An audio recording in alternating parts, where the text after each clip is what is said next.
WhiskyJason here, whiskey from the viewpoint of an American in Germany, often reviewing rare and exotic whiskeys. Once again, this classifies. This needs explaining. All right, first of all, I have Blackwater Irish whiskey. Blackwater is a distillery. Peter Mulryan, the owner, John Wilcox, the American, who is the head distiller. They're doing some funky, great things there in Ireland.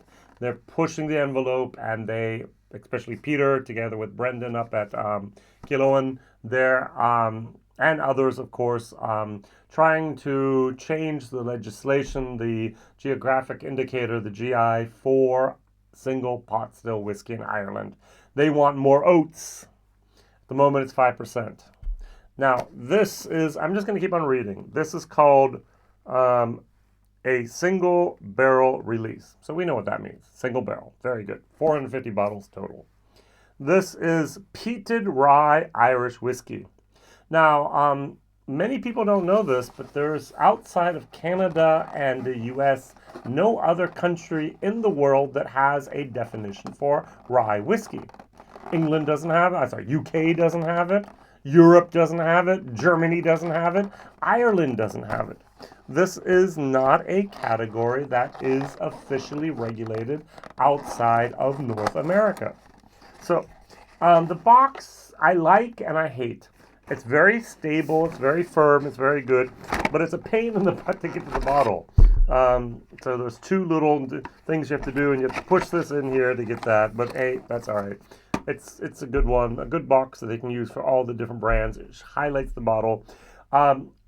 0.5 liters.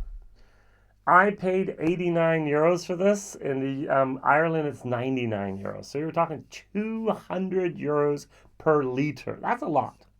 It is. There are only 450 bottles. All right. So we have here a rye whiskey from Ireland, and it's a peated rye. So then we have to talk, of course, about the Mashbill. The Mashbill is 55% rye. So barely legal rye in America, but still a rye. It's 31% malt, which is very unusual. It's 9% oats. I don't know of anyone in America using oats in their rye whiskeys. And it's 5% peated malt. And the very, very special and amazing part about this is all of the grains were grown in Ireland. All of the malting was done in Ireland. And all of the peat comes from Ireland. Ta-da! A peated Irish whiskey. Not like Waterford that sends their barley over to Scotland, lets them peat it with Scottish peat and sends it back. No, this is Irish peat. This is Irish barley. Now, I must admit, I was at the distillery about 2-3 years ago, 2.5 years, that's almost 3 years ago now, and I held a bag of peated malted barley there. I forgot to look at the ppm or take a picture of it, but it's very small quantities. We're not talking about an entire lorry truck full of peated malted barley. We're talking about bags. And Peter and John Wilcox use these sparingly, but they use them. And they've been using them now since, and this is a single barrel, so this was produced on the 4th of June 2020. This was bottled on the 1st of November 2023. And they put it into a European oak, it's actually Spanish oak, European oak, ex-Ribera del Duero. And I looked at that, I was like, wait a second, Duero, that's where my port wine comes from. I looked at the river de Oro, and it's like, wait, okay, de Oro turns into Duero in Portugal. It's the same. It's the same river that just goes up to northern Spain, goes through over towards northern Portugal, empties into the into the Atlantic Sea, Atlantic Ocean, and it's the exact same thing. So this is a region of Spain that has a very, very good reputation for their wine making. So they've been making wine since 2,000 years, but it was only here in the year 19 1982 that it became a status DO, Dominación de Original, so an original region of a home of grapes. My bad translation there. And back then, in the year in 1982, there were 32 different vineyards with about 6,000 hectares. Today we have 178 vineyards with over 20,000 hectares. So amazing. So very, very good. And they put that rye whiskey into a red wine cask. Now, what they use is normally in this region the grape varietal Tempranillo, and it's a fruity, jammy type of moment. It's not Rioja, which they use in a lot of other places in Spain. Tempranillo, and that is evident here. Now, on the nose, this confuses me a lot. I'm going to read the official tasting notes first, and then I'm going to tell you what I get, all right, because there's worlds apart. Now, there's some overlapping, but not much. So it says here, John Wilcox, the head distiller from the U.S., learned craft beer in America 10 years on the West Coast, came to Ireland 2018, has been with Blackwater ever since. He says, expect damson jam or warm rye toast, opal fruits, and a whiff of pipe smoke. I can say yes and no to each of these things, which I think is really, really, really interesting. So when I smell it, the first thing I got was old furniture, like at your grandmother's place where she used a lot of furniture polish over decades, and that old furniture smell. On top of that, I get red berries, more cranberries, more currants, red currants, and a little bit of like a raspberry jam moment. And then I get an earthiness. Have you ever had potting soil?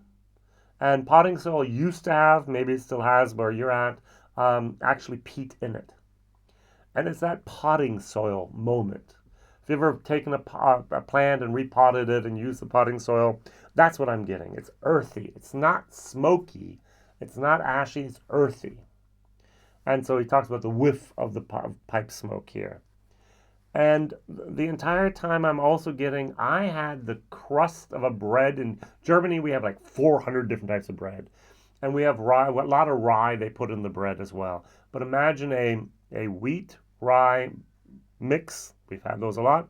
And it's been in the oven for me just a tiny bit too much so that the outside is a little bit too crisp. My wife loves that. She loves crunchy crust. I give it to her. And that's what I'm getting here as well. I'm getting a very, very crunchy crust with rye. And strawberries that are almost still green. There's an acidity here. There's a little bit. And everything I just mentioned is like, do I really want to drink this? Nothing about this whiskey on the nose says, drink me. Most of my nose preferences go, let's pass on this one. I did a video, and you can find it, I think, did I do it in German and English? Or I think I only did it in German, I'm sorry. His 5 different expressions of dirt grain. He has a manifesto about grain. Is it here or is it not here? Okay, here's the manifesto for Irish whiskey. I'm going to read this again. So, Irish whiskey should be made from Irish grain, grown and malted. Simple. I don't disagree. Not many people malt there, so We hereby assessed our right to resist the dumbing down of Irish whiskey, to celebrate what's authentic, to embrace tradition, and to look to the future. Yay.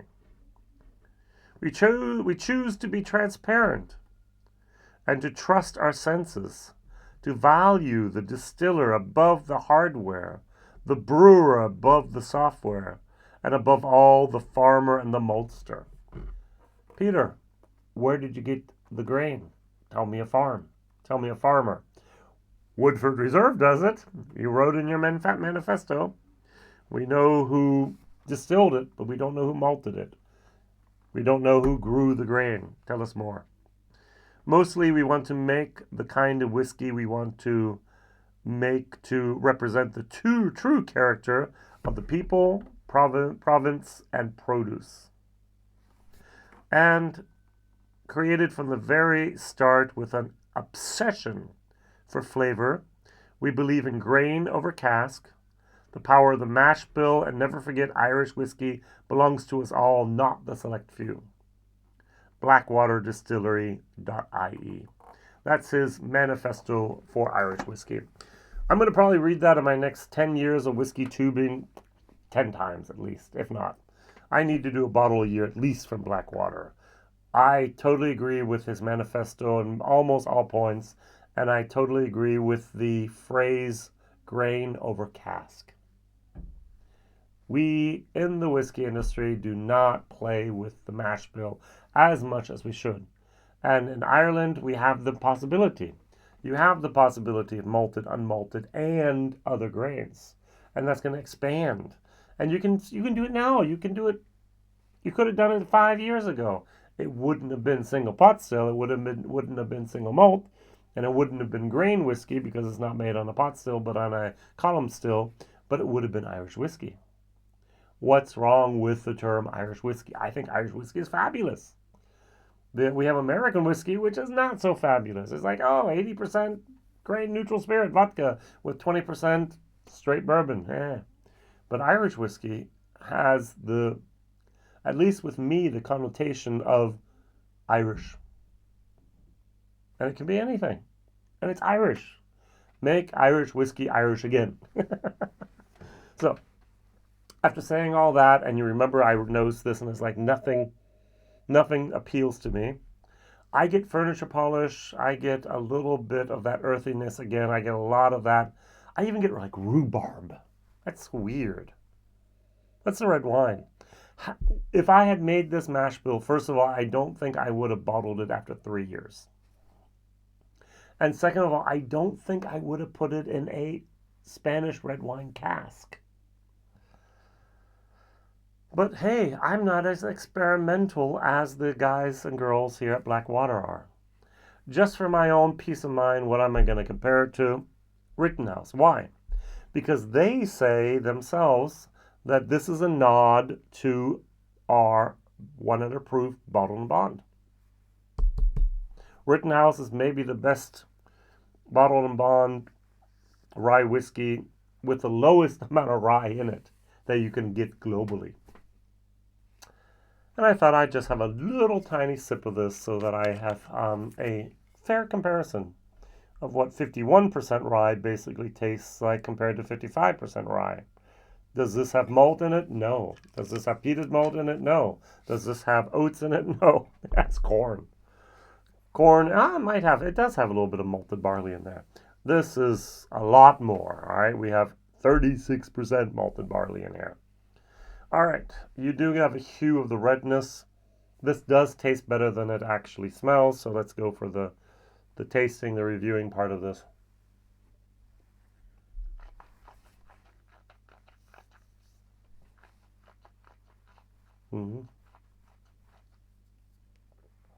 Creamy, viscosity, great mouthfeel, a lot of red wine cask influence.